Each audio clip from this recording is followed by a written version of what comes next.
ગુજરાતી ફિલ્મોના જાણીતા ડિરેક્ટર અભિષેકની આગામી ફિલ્મ ઉમરો રિલીઝ થવા જઈ રહી છે ત્યારે તેના પ્રીમિયર દરમિયાન ફિલ્મના કલાકારો અને ફિલ્મ મેકિંગ સાથે સંકળાયેલા લોકો થિયેટર ખાતે ઉપસ્થિત રહ્યા હતા।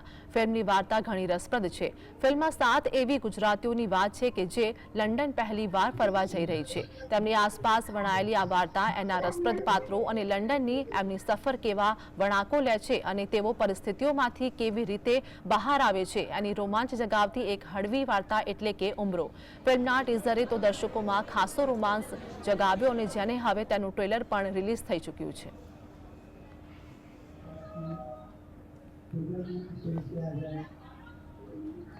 સાત બહેનોની વાર્તા છે આ। સાત બહેનો પહેલીવાર વિદેશ જાય છે। અલગ અલગ જગ્યાએથી બહેનો આવેલી છે, એકબીજાને ઓળખતી નથી।